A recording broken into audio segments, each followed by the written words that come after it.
कि हिंडन एयरबेस में जो शेख हसीना पनाह ली है उनको वहाँ नहीं रहना चाहिए। भारत सरकार को उनकी अच्छी व्यवस्था करनी चाहिए।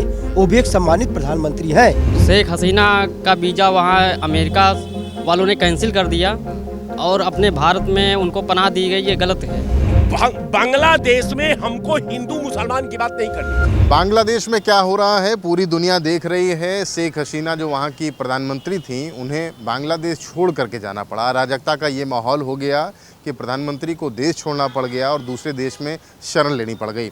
तमाम हिंसक भीड़ हिंदू मंदिरों और हिंदू लोगों के जो वहाँ पर निवासी हैं उनके घरों पर तोड़फोड़ कर रही है। भारत के जो लोग हैं वो इस पर सोशल मीडिया पर तमाम प्रतिक्रियाएं दे रहे हैं। हमारे साथ राजधानी लखनऊ में कुछ लोग हैं, वो इस मसले पर क्या सोच रहे हैं, उनसे बात कर लेते हैं। क्या नाम भी आपका? धनंजय सिंह। धनंजय जी, बांग्लादेश में जो कुछ हो रहा है उसको किस तरह से देखते हैं? बहुत गलत हो रहा है, इस तरह होना नहीं चाहिए वहाँ पे जो हो रहा है। और सबसे अफसोसजनक बात तो ये है भाई साहब कि हिंडन एयरबेस में जो शेख हसीना पनाह ली हैं उनको वहाँ नहीं रहना चाहिए। भारत सरकार को उनकी अच्छी व्यवस्था करनी चाहिए। वो भी एक सम्मानित प्रधानमंत्री हैं। और जो मंदिर तोड़ा जा रहा है वहाँ पे, ये बहुत गलत हो रहा है। पंडित जी इधर आ जाइए, आप भी पूजा करके आए हैं। अच्छा, पूजा करके आ रहे हैं, मंदिरों की तोड़फोड़ हो रही है बांग्लादेश में, कुछ कहेंगे? बांग्लादेश ही नहीं पूरे विश्व में मंदिर का जहां तोड़ फोड़ रहा है उसका पूरा सनातन धर्म को पूरे विश्व में विरोध करना चाहिए। सरकार पूरे देश विदेश की मीडिया को मंदिर के पक्ष में अपना काम करना चाहिए, क्योंकि मंदिर सार्वजनिक होता है। मंदिर में तोड़ फोड़ करना, अनावश्यक आक्रांताओं करना, ये बहुत ही दयनीय स्थिति पूरे विश्व की होगी अगर हम सब लोग संगठित नहीं होंगे। भारत को क्या करना चाहिए? भारत तो ऑलरेडी भारतीयता होनी चाहिए। भारतवर्ष में पूरे जो भी रह रहे हैं सब सनातन धर्म का प्रचार प्रसार होना चाहिए। पूरे विश्व का कल्याण होना चाहिए। विश्व रक्षता का काम करना चाहिए। पूरे विश्व की शांति के लिए सनातन धर्म काम करता है। विश्व की शांति के लिए सनातन धर्म काम करता है, लेकिन बांग्लादेश में हिंदू मंदिरों पर जो अराजकता है देखने को मिल रही है, बांग्लादेश की जो पूरी अराजकता है उस पर आप क्या कहेंगे? बहुत गलत हो रहा है सर, क्योंकि जो मंदिर है तो उसको तोड़ना नहीं चाहिए। अगर अनलीगल है कोई भी इमारत हो तो उसको कानून के अनुसार तोड़ना चाहिए। बाकी ऐसे अनावश्यक मंदिर या मस्जिद या किसी भी धर्म के कुछ भी हो उसको नहीं तोड़ना चाहिए। आपको नहीं लगता कि आरक्षण से बात शुरू हुई थी और जो एक धर्म के प्रति नफरत देखने को मिल रही है? आरक्षण से बात शुरू हुई थी, ये शेख हसीना का वीज़ा वहाँ अमेरिका वालों ने कैंसिल कर दिया और अपने भारत में उनको पनाह दी गई, ये गलत है। गलत है जी। होना क्या चाहिए आपके मुताबिक? हमारे मुताबिक ऐसे मतलब पनाह नहीं दी जानी चाहिए थी। अच्छा, आप ऐसा आप बताइए कि आरक्षण के नाम पर छात्र जो है निकल करके आए, सड़कों पर आए, लाखों की संख्या में आ गए और अब इस तरीके के प्रोटेस्ट हो रहे हैं, अराजकता देखी जा रही है, इस पर क्या कहें? भाई देखिए, गरीबी और जातीयता के आधार पर जो आरक्षण नीति बनाई गई है ये विश्व में सभी संविधान में बनाई गई है। यदि आरक्षण की कोई मांग कर रहा है, रोजगार की मांग कर रहा है, तो सरकार को आगे आना चाहिए और बेरोजगारी दूर करनी चाहिए। लेकिन कुछ देश ऐसे हैं आताताइयों के, जैसे अब उसमें एक बांग्लादेश पहले नंबर पे, शेख हसीना को चौथी बार भाग के आना पड़ा देश छोड़ करके। ये पहली बार नहीं हुआ है, चौथी बार हुआ है।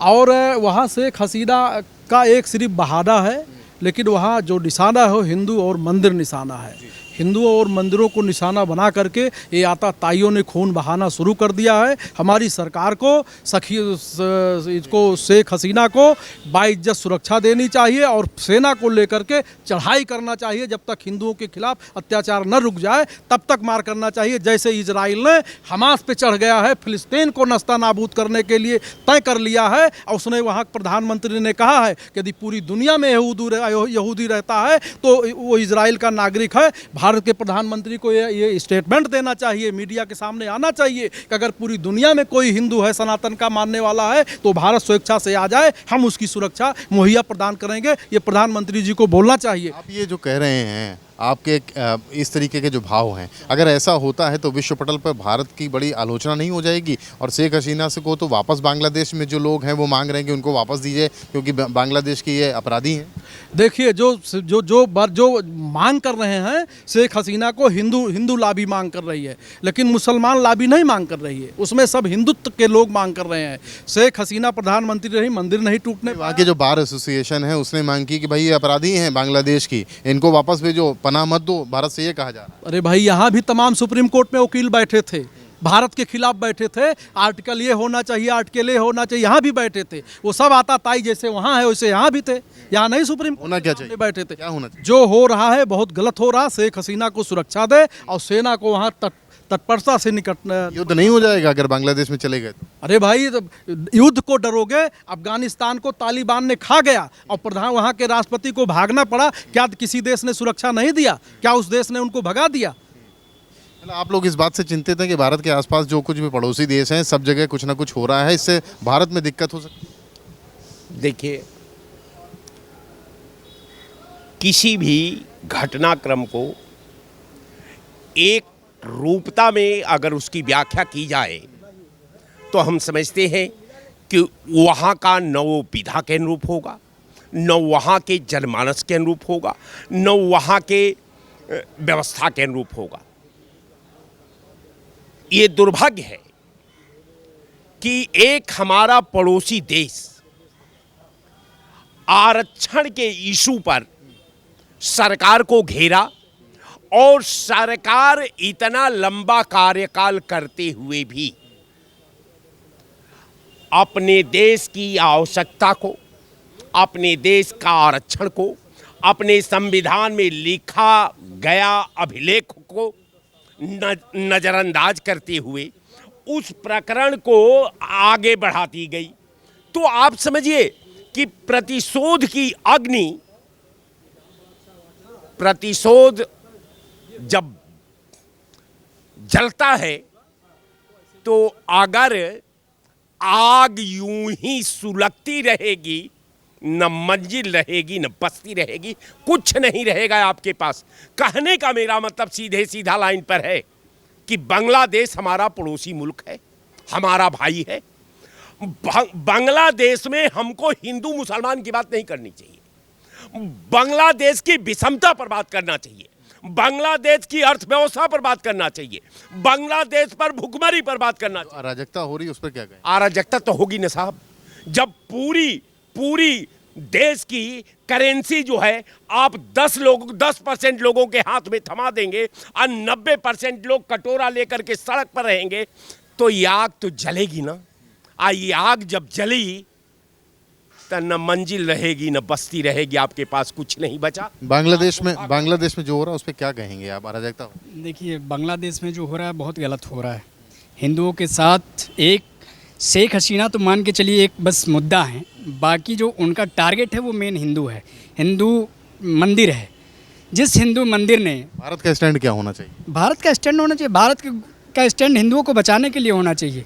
भारत सरकार से ये हमारी अपील है कि वो बांग्लादेश के हिंदुओं को बचाने का काम करे, वहाँ के हिंदुओं को शरणार्थी बनाकर अपने देश में लेने का काम करे।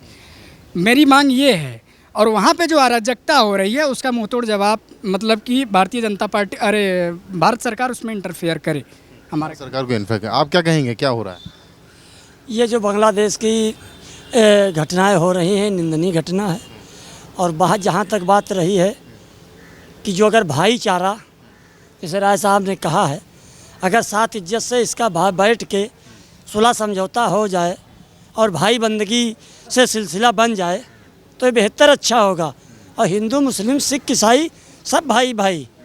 यहाँ अगर कोई मुसलमान इज्जत कर रहा है तो अटल बिहारी वाजपेयी के कामों की, अगर यहाँ का मुसलमान इज्जत कर रहा है तो माननीय राजनाथ सिंह जी के कामों की, यहाँ पर कोई मुसलमान इज्जत कर रहा है नितिन गडकरी की तो केवल उनके कामों की इज्जत होनी चाहिए। कुल मिलाकर बांग्लादेश में जो कुछ भी हुआ, जो तस्वीर आप देख रहे हैं, वहाँ पे स्टेबिलिटी नहीं दिख रही है। अब कहा जा रहा है कि मोहम्मद यूनिस को लाया गया है जो नोबेल विजेता हैं। आपके मुताबिक भारत का स्टैंड क्या होना चाहिए और जो हो रहा है उस पर क्या कहें? देखिए, जो वहाँ की जनता ने जो अराजकता फैला रखी है उस पर वहाँ के जो शीर्ष नेतृत्व है, जो नई सरकार है, वो जनता को एक संदेश दे भाईचारा बनाने की। लोग दंगाइयों का रास्ता ख़त्म करके और अमन के रास्ते पर आएँ। ये उनको संदेश देना चाहिए वहाँ के जो बड़े बड़े नेता हैं बांग्लादेश के, और हमारे यहाँ जो हिंदुस्तान में बैठे हुए हैं बड़े बड़े मौलवी और ये सब जो बड़े बड़े फतवे जारी करते हैं।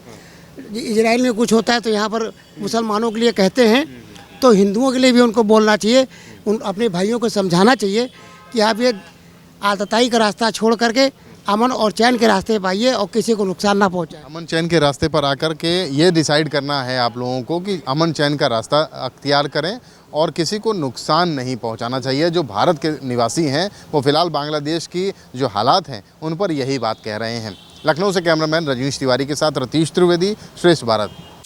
यूपी की हर खबर देखने और उनसे अपडेट रहने के लिए हमारे चैनल श्रेष्ठ यूपी को सब्सक्राइब और लाइक करें। साथ ही बेल आइकन को दबाना ना भूलें, जिससे हमारे हर वीडियो की जानकारी आप तक पहुंचती रहे।